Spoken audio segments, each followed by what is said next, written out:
देखिए, एडसेंस एक ऐसी चीज है जो हर यूट्यूबर के लिए बहुत ज्यादा इंपॉर्टेंट है, क्योंकि एडसेंस फॉर यूट्यूब यही वो चीज है जिससे भैया यूट्यूबर की पॉकेट में पैसा आता है। लेकिन एडसेंस की कुछ पॉलिसीज है, कुछ ऐसी चीजें हैं जो आपको समझना बहुत जरूरी है अगर आप एक यूट्यूबर है तो, चाहे आप पुराने यूट्यूबर है चाहे आप नए यूट्यूबर है, क्योंकि अगर एडसेंस में आपने कोई भी गलती करी तो यहाँ पे भाई साहब माफी नहीं होती है। यूट्यूब पे तो क्या होता है कि अगर मान लो कॉर्पोरेट स्ट्राइक भी आया तो 3 आएंगे 90 दिन में, जब जाके चैनल डिलीट होगा। और अगर कम्युनिटी गाइडलाइन स्ट्राइक आया तो भी 3 आएंगे, तब जाके चैनल डिलीट होगा। एडसेंस ही एक ऐसा इंपॉर्टेंट फैक्टर है जहां पे भाई साहब एक बार गलती हो गई, चैनल आपका परमानेंटली डिसेबल हो जाएगा और फिर जीवन में कभी भी आप उसे इनेबल नहीं कर पाएंगे। तो एडसेंस की जितने भी फैक्टर्स है, जितने भी टॉपिक्स है, सबको समझना बहुत जरूरी है। और ये एक वीडियो काफी है आपको सब कुछ समझाने के लिए, तो इस वीडियो को कंप्लीट देखना। मैं आपको एडसेंस से रिलेटेड जितनी भी चीजें सब कुछ इस एक ही वीडियो में समझा दूंगा। वीडियो को लाइक कर देना, चैनल को सब्सक्राइब कर देना, क्योंकि क्रिएटर गाइड चैनल पे मैं आपके कमेंट्स पढ़ता हूं। तो आपका कोई भी डाउट हो, छोटा से छोटा, यूट्यूब को लेके आप कमेंट करते रहे। हो सकता है अगली वीडियो में आपके कमेंट पे बनाऊं और आपको आपके सवाल का जवाब मिल जाए, क्योंकि चैनल पे मैं छोटी छोटी बातें करता हूं जो यूट्यूब से जुड़ी होती है, लेकिन उनके रिजल्ट काफी बड़े बड़े होते हैं। चलिए बात करते हैं अब एडसेंस की। तो देखिए, एडसेंस बेसिकली जब आप एडसेंस में जाएंगे तो आपको दो तरह के एडसेंस मिलते हैं। एक होता है जी एडसेंस, उस एडसेंस से क्या करते हैं, वेबसाइट या ब्लॉग को मोनेटाइज करते हैं। लेकिन हम यहाँ पे बात करेंगे यूट्यूब की, तो वहां पे हम स्विच करके एडसेंस फॉर यूट्यूब पर जा सकते हैं। अब एडसेंस फॉर यूट्यूब की पॉलिसी को समझने के लिए सबसे पहले हमें डॉक्यूमेंट्स के बारे में समझना पड़ेगा कि अगर हम एक अपने यूट्यूब चैनल से एक एडसेंस को लिंक करेंगे तो हमारे पास एक्चुअल में उस एडसेंस को एक्टिवेट करने के लिए कौन कौन से डॉक्यूमेंट होने जरूरी है। अब देखिए, जो एडसेंस है वो बेसिकली 3 तरह से आपकी चीज को वेरीफाई करता है। एक तो करता है आपका आईडी वेरिफिकेशन। आईडी वेरिफिकेशन के लिए उसने 4 डॉक्यूमेंट बताए, उसमें से कोई भी एक डॉक्यूमेंट से आप उसको वेरीफाई कर सकते हैं। एक हो गया जी आपका पैन कार्ड, एक हो गया आपका वोटर आईडी कार्ड, एक हो गया आपका ड्राइविंग लाइसेंस और एक हो गया आपका पासपोर्ट। इनमें से कोई भी डॉक्यूमेंट्स एक यूज करेंगे और आप आईडी को वेरीफाई कर सकते हैं। आधार कार्ड यहां पे मान्य नहीं होता है, एडसेंस के लिए आधार कार्ड की कोई वैल्यू नहीं है। ये हो गया आपका आईडी वेरिफिकेशन के लिए डॉक्यूमेंट। इनमें से कोई भी एक हो सकता है, चाहे भले ही पासपोर्ट हो, चाहे वोटर आईडी हो, चाहे डीएल हो, चाहे पैन कार्ड हो। दूसरा तरीका यह है कि भैया एड्रेस वेरिफिकेशन भी करता है, और एड्रेस वेरिफिकेशन वो किसी भी डॉक्यूमेंट्स के थ्रू नहीं करता। वो आपके घर पे एक डॉक्यूमेंट्स भेजता है, एक लिफाफा भेजता है, उसके अंदर एक कोड होता है, उस कोड को आपको एडसेंस पे जाके सबमिट करना होता है। तो यानी कुल मिला के आपको जो एड्रेस वहां पे भरना है, आप उस एड्रेस पे रहते होने चाहिए, क्योंकि लिफाफा आपको घर पे ही मिलेगा, तो वो एड्रेस ही आपको भरना है। तीसरा जो वेरिफिकेशन है वो होता है जी यूएस टैक्स के लिए। यूएस टैक्स का फॉर्म भरना बहुत इंपॉर्टेंट है, और इसके लिए एक ही डॉक्यूमेंट चाहिए, पैन कार्ड। आपके पास पैन कार्ड है तो आप यूएस टैक्स का फॉर्म इजीली भर सकते हैं। ये 3 चीज आपने वेरीफाई कर दी, आपको कोई इशू नहीं है। सिंगापुर टैक्स का फॉर्म अभी यूट्यूब वाले एडसेंस के लिए भरने की जरूरत नहीं होती है, सिर्फ ये उनको भरना होता है जिनकी वेबसाइट या व्लॉग है। तो हम यहाँ पे सिर्फ यूट्यूब के बारे में बात कर रहे हैं। तो आपको डॉक्यूमेंट सारे क्लियर हो गए हैं। अब बात करते हैं दूसरी पॉलिसी की, कि भाई एडसेंस एक व्यक्ति अपनी जिंदगी में एक ही बार बना सकता है। मैंने कहा माफी नहीं है, यानी मान लो मैंने अपने नाम से, मेरा नाम मान लो योगेंद्र है और मेरा एक एड्रेस है जो मेरे आईडी प्रूफ में है। मैंने इस एड्रेस पे अपने नाम से एक बार अगर एडसेंस क्रिएट कर लिया, और अगर उस एडसेंस में कोई भी प्रॉब्लम हो गई या वो डिसेबल हो गया, कुछ भी हो गया, तो मैं दोबारा अपने सेम नेम पे, सेम एड्रेस पे नहीं कर सकता कोई भी एडसेंस क्रिएट। इसके अलावा मैं अगर एक एडसेंस ऑलरेडी चला रहा हूं और अगर मैं चाहता हूं कि मेरे ही नाम से इस एड्रेस पे एक और एडसेंस बना लूं, तो भी मैं नहीं बना सकता। यानी कि मैं जीवन में एक ही एडसेंस बना सकता हूं, एक ही बार अपनी आईडी से उसे वेरीफाई कर सकता हूं। तो ये भी आप ध्यान रखें कि कभी भी आप मल्टीपल एडसेंस ना बनाएं, वो आपका बनेगा ही नहीं। तीसरा फैक्टर आता है कि हमें अगर यूट्यूब के लिए एडसेंस अकाउंट क्रिएट करना है तो उसका सही वक्त क्या है, हम कब करें। तो सिंपल सा फंडा है, जब आपके यूट्यूब चैनल पर आपका जो क्राइटेरिया है सब्सक्राइबर का और वॉच टाइम का, वो जब कंप्लीट हो जाएगा तो आपके YouTube चैनल पे जो अर्न सेक्शन है वहां पे ऑटोमेटिकली अप्लाई करने का ऑप्शन आएगा। जब आप अप्लाई करेंगे तो वो आपसे पूछ लेगा कि आपको एडसेंस नया बनाना है क्या, या पुराना कोई है तो वो लगा दीजिए। और अगर आपको नया बनाना है तो उसी वक्त बनाइए, उससे पहले एडसेंस बना के रखने की कोई भी जरूरत नहीं है।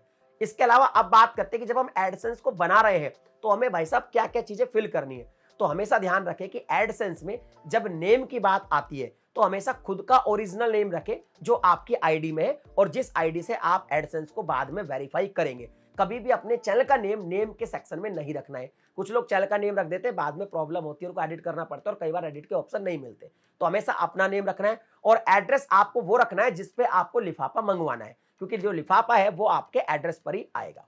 इसके अलावा एक चीज और पूछी जाएगी, अकाउंट टाइप, एडसेंस का टाइप क्या होगा। उसमें एक होता है जी इंडिविजुअल और एक होता है बिजनेस। आप हमेशा ध्यान रखें, इंडिविजुअली आपको सेलेक्ट करना है। बिजनेस एक्चुअल में उन लोगों के लिए जिनका कोई एक्चुअल में बिजनेस है और जीएसटी रजिस्टर्ड है, वो यानी जीएसटी का सर्टिफिकेट है, और वो अपना जीएसटी का सर्टिफिकेट एडसेंस को बाद में देना चाहते हैं। बहुत पछड़े वाला काम है, आपको सिर्फ इंडिविजुअल भर देना है, वो आपके लिए ज्यादा बेनिफिशियल रहेगा। और एक चीज ध्यान रखें, गलती से भी बिजनेस मत कर देना, क्योंकि बाद में वो इंडिविजुअल नहीं हो पाता है, आपको प्रॉब्लम हो जाती है, आपको जीएसटी सर्टिफिकेट वगैरह लगाना पड़ता है और आपकी पेमेंट वगैरह रुक सकती है। तो हमेशा इंडिविजुअल भरना है। और आपको हमेशा जब आपकी नेशनलिटी पूछी जाए तो आप जहां रहते हैं वही आपको कंट्री वहां पे भरनी है, ताकि आपको पेमेंट सही तरीके से मिल जाए। तो कंट्री और इंडिविजुअल टाइप अकाउंट का और नेम और एड्रेस, इनका बहुत आपको ध्यान रखना है। इसके बाद आती है कि बैंक अकाउंट कौन सा ओपन करें, क्योंकि एडसेंस में आपको जब आपका मोनेटाइज हो जाएगा चैनल, तो एक बैंक अकाउंट जरूर सबमिट करना पड़ेगा जिसमें आपको पैसा मिलेगा। बैंक अकाउंट आपका उसी बैंक का होना चाहिए जहां पर स्विफ्ट कोड आपको इजीली मिल जाए। अगर कोई बैंक ये कहता है कि भाई उसके पास स्विफ्ट कोड की सर्विस ही नहीं है, तो आपको उस बैंक का अकाउंट खुलवाना ही नहीं है, वो आपके लिए कोई काम का नहीं है। या कोई बैंक में आपको स्विफ्ट कोड लेने में दिक्कत आ रही है, तो आप दूसरे बैंक में खुलवा ले, क्योंकि स्विफ्ट कोड आपको एंड ऑफ द डे देना ही पड़ेगा, तभी आपका पेमेंट आपके टाइम पे बैंक में मिल जाएगा। इसके अलावा अब एक चीज आती है कि कई बार क्या होता है कि जब आपका पहला पेमेंट आता है बैंक में, पहला एक इंटरनेशनल पेमेंट आपके आता है, कोई भी बैंक हो सकती है, अलग अलग बैंक के थोड़े अलग अलग सिस्टम होते हैं। एक रेमिटेंस करके मेल आता है, रेमिटेंस का आपको एक फॉर्म सबमिट करना पड़ता है। तो जब आपके पास पहला पेमेंट आया, आपको एक मेल आ जाए रेमिटेंस के लिए, तो आप अपनी बैंक को संपर्क करें, क्योंकि हर बैंक का अलग अलग सिस्टम है। जैसे किसी बैंक में आपको ब्रांच में बुलाकर रेमिटेंस का फॉर्म फिलअप कराया जाएगा, तो आप कर सकते हैं। किसी बैंक में हो सकता है कि आपको हर महीने मेल आए और आपको उसे ओके करना पड़ेगा, तो आपको घबराना नहीं है। रेमिटेंस का मतलब ये है कि आपका इंटरनेशनल पेमेंट फॉरेक्स के थ्रू आपकी आईएनआर में आ रहा है। तो ये तो हो गई चीज क्लियर। एडसेंस पे एक चीज और ध्यान रखें, जब ये आईडी और आपका एड्रेस वेरिफिकेशन हो जाएगा, हर महीने की 7 तारीख से लेकर 11 तारीख के बीच में आप जो भी पैसा यूट्यूब से कमाएंगे वो अपडेट होगा, और अगर वो $100 से ऊपर होगा तो 21 तारीख को हर महीने ये पेमेंट भेजा जाएगा, और अगले 7-8 दिन में आपके पास पैसा जो है मिल जाएगा। डिपेंड करता है आपकी कौन सी बैंक में अकाउंट है। तो ये प्रोसेसिंग तो आपको सारी चीजें समझ में आ गई। अब बात करते हैं कि ये जो एडसेंस है ये अपना डिसेबल क्यों हो जाता है। तो देखिए, एडसेंस डिसेबल होने के मेनली 2-3 कारण है, वो मैं आपको समझा देता हूं।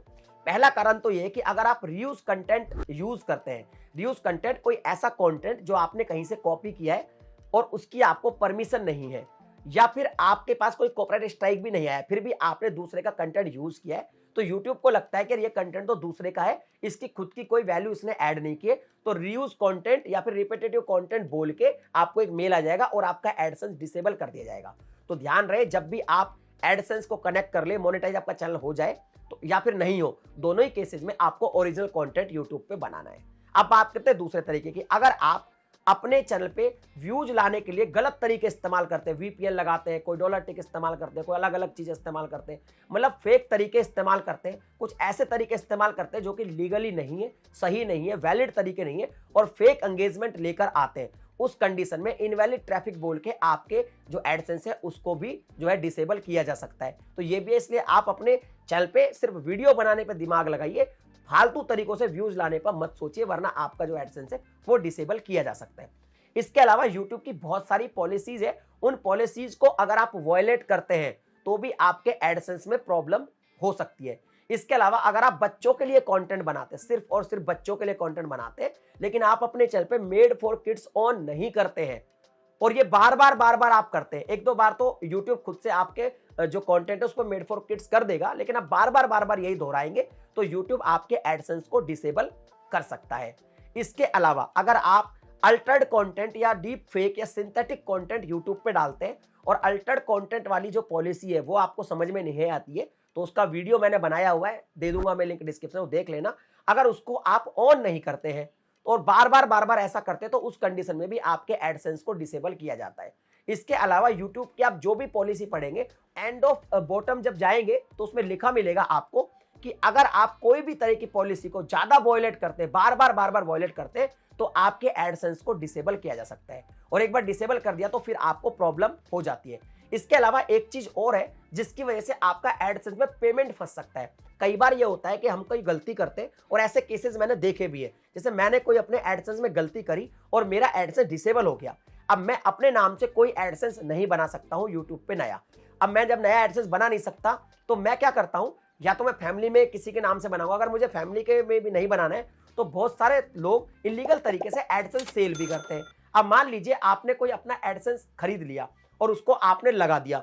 उसको अगर आप लगा देते हैं और उसका वेरिफिकेशन अच्छे से नहीं करते, यानी जिसके नाम से जो एडसेंस बना हुआ था उसका एडसेंस आपने पैसे देके खरीद लिया, लेकिन उसका यूएस टैक्स के फॉर्म में आपने उसका पैन कार्ड लगाना है वो नहीं लगाया, या उसके नाम से आईडी वेरीफाई नहीं करी, तो उस कंडीशन में भी आपको जो है प्रॉब्लम आ सकती है। अभी रिसेंटली एक यूट्यूबर के साथ ऐसी प्रॉब्लम आई थी, उसने मेरे साथ शेयर की थी।